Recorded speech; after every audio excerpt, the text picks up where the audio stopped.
हरे कृष्णा, राधे राधे। तो फ्रेंड, आज के वीडियो में हम आपके साथ चैत्र पूर्णिमा पूजा विधि शेयर करने वाले हैं।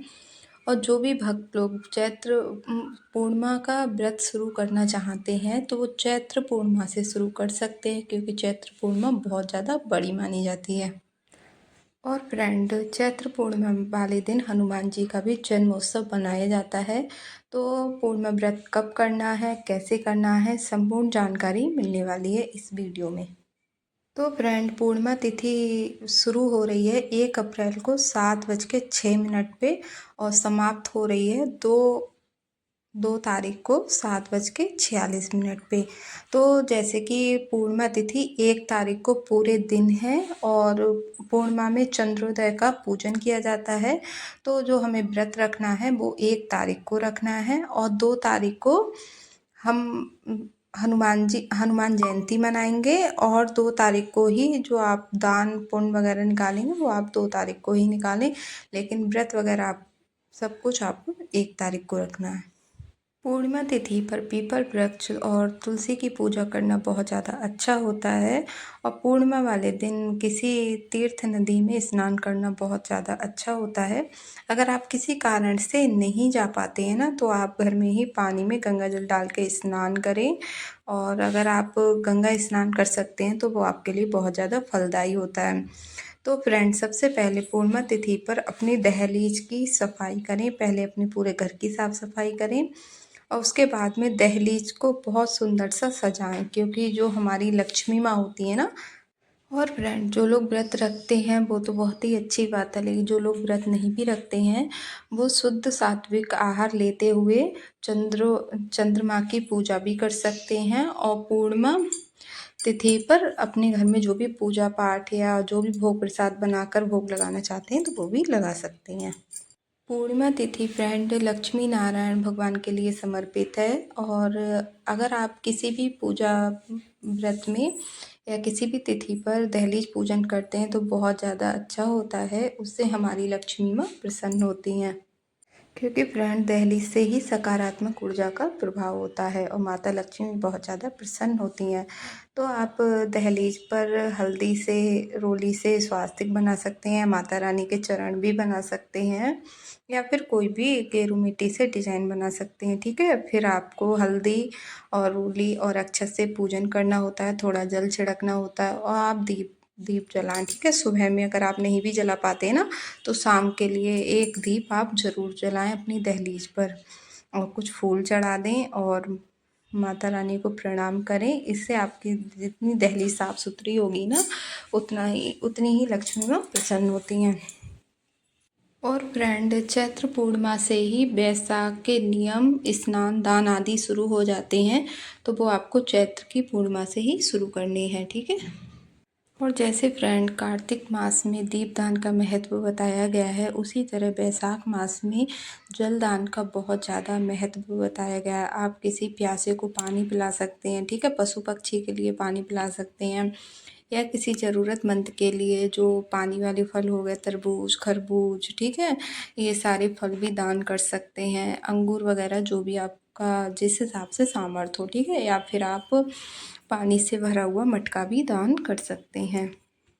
और फ्रेंड, दहलीज पूजा तुलसी पूजा के बाद में आपके घर में जो भी मतलब विग्रह हैं ना, कि कोई से भी भगवान के जो भी विग्रह हैं उनको पंचामृत से आप स्नान कराएं।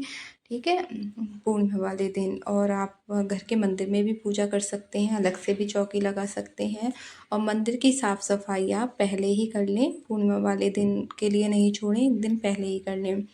और अगर आप किसी भी शिव भगवान के मंदिर में जा सकते हैं, शिवालय में, तो बहुत अच्छी बात है, वरना आप घर पर ही शिव जी का अभिषेक जरूर करें। पूर्णिमा तिथि पर भोले बाबा का अभिषेक करना बहुत ज़्यादा अच्छा होता है। पंचामृत से भी कर सकते हैं, गाय के कच्चे दूध से भी कर सकते हैं, या फिर आप जल से भी अभिषेक कर सकते हैं। ठीक है। पूर्णिमा तिथि पर तुलसी मैया का पूजन तो आप कर सकते हैं, लेकिन तुलसी तोड़ी नहीं जाएगी। और पूर्णिमा तिथि पर शालिग्राम भगवान, लड्डू गोपाल और विष्णु भगवान को तुलसी जरूर चढ़ाई जाती है, तो वो आप पहले ही तोड़ कर रख लें। और पूर्णिमा तिथि पर आप तुलसी से शालिग्राम भगवान या विष्णु भगवान का अर्चन भी कर सकते हैं। 108 तुलसी पत्र मिल जाए बहुत अच्छा, और उससे कम भी मिलते हैं तब भी कोई बात नहीं है। आप उस दिन तुलसी अर्चन ज़रूर करें, ठीक है। और अपने घर में विराजमान लड्डू गोपाल विष्णु भगवान शालिग्राम के लिए चंदन से तिलक ज़रूर करें। अगर आप मंदिर में जाते हैं, शिवलिंग की पूजा करके आ रहे हैं और फिर आपकी वहाँ पर पीपल वृक्ष की पूजा हो जाती है तो बहुत ही ज़्यादा अच्छी बात है। लेकिन अगर आप किसी कारण से नहीं जा पाते हैं, मंदिर पास में नहीं है, तो आप घर में ही विराजमान शिवलिंग की पूजा करें। शिवलिंग पे जल चढ़ाएं, अक्षत चढ़ाएं, चंदन चढ़ाएं, ठीक है। और आपके लिए समी पत्र बेलपत्र जो भी मिल जाए आप वो भी चढ़ा सकते हैं। और कुछ भी ना मिले तो आप फूल और अक्षत भी चढ़ा सकते हैं, ठीक है। इस तरह से आप घर पर शिवलिंग की पूजा ज़रूर करें। और फ्रेंड, अगर आप पूर्णिमा व्रत रखते हैं तो पूर्णिमा व्रत में फलाहार किया जाता है, लेकिन कई सारे लोग शाम के लिए अन्न का जो मीठा भोजन होता है वो भी खा लेते हैं। और चंद्रमा को जल देने के बाद में, ठीक है, शाम को भी पूजा की जाती है, फिर चंद्रमा को जल दिया जाता है, उसके बाद में ही आप भोजन करें। खीर पूड़ी भी खा सकते हैं और रबड़ी पूड़ी भी खाते हैं, कुछ लोग मिठाई खाते हैं, तो वो आप अपने हिसाब से देख लें, ठीक है। या फिर आपको फलाहारी भोजन करना होता है। और फ्रेंड, पूर्णिमा तिथि पर आप अपने पितरों के नाम से भी दान दक्षिणा निकाल सकते हैं। और आज के दिन दान ज़रूर करें, ठीक है। आप सफ़ेद चीज़ों का दान बहुत ज़्यादा अच्छा होता है। तो आप चीनी, दूध, दही, ठीक है, चावल और मिठाई, फल और वस्त्र, जो भी जल, जो भी चीज़ आप दान करना चाहते हैं कर सकते हैं, पर उस पे दक्षिणा ज़रूर रखें।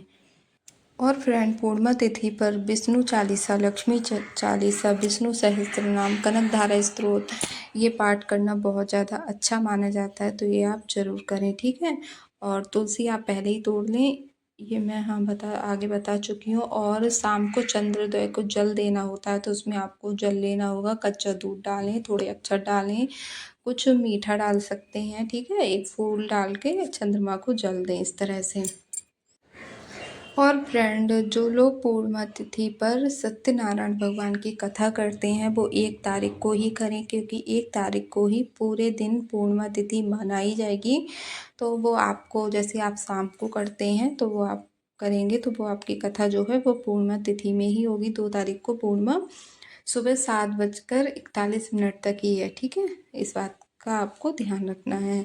और उस दिन घर में जो लोग पूर्णिमा सत्यनारायण भगवान की कथा करते हैं तो वो पंचामृत बनाते हैं, बाल भोग बनाते हैं और खीर भी बनती है पूर्णिमा तिथि पर। तो अगर आप व्रत रखते हैं तो ये सब कुछ आपको करना होगा, कथा पढ़नी होती है और हवन ज़रूर करें, ठीक है। छोटा सा हवन करें लेकिन हवन ज़रूर करें। और जो भी आपने भोग प्रसाद बनाया है वो हवन में चढ़ाएं।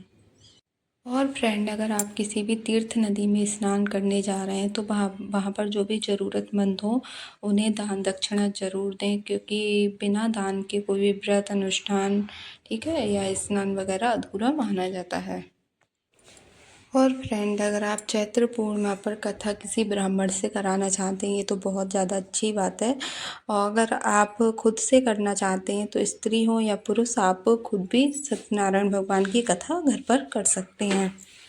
और फ्रेंड, पूर्णिमा तिथि पर सुबह की पूजा हो जाने के बाद में शाम को आपको खीर ज़रूर बनानी है चावल की, और फिर भोग लगाएं, ठीक है। शाम के लिए लक्ष्मी माँ का पूजन करें, ठीक है। घर में जो भी मंदिर में विराजमान भगवान सभी का पूजन करें, धूप दीप जलाएं, लौंग कपूर से आरती भी करें, छोटा सा हवन भी कर सकते हैं। और अगर आप प्रदोष काल में पूर्णिमा तिथि वाले दिन शिवलिंग का अभिषेक करते हैं, ये बहुत ज़्यादा अच्छा माना जाता है, तो ये आप ज़रूर करें। और फ्रेंड, पूर्णिमा के दिन माता लक्ष्मी घर पर धरती पर भ्रमण करती हैं, तो आप अपने घर की दहलीज को सुंदर सा सजा कर रखें। तुलसी जी पर देसी घी का दिया जलाएं, मंदिर में देसी घी का दिया जलाएं, अपनी दहलीज पर तिल के तेल का भी दिया जला सकते हैं, ठीक है। और कहते हैं पूर्णिमा तिथि, एकादशी, अमावस्या बहुत ज़्यादा बड़ी तिथि होती हैं। अगर आपसे रोज़ाना की पूजा में कोई भी भूल चूक हो जाती है ना, तो इन तिथि पर पूजा करने से और व्रत रखने से आपको बहुत ज़्यादा फल मिलता है। आप पर किसी भी प्रकार के कष्ट वगैरह नहीं आते हैं, घर में सुख समृद्धि बनी रहती है।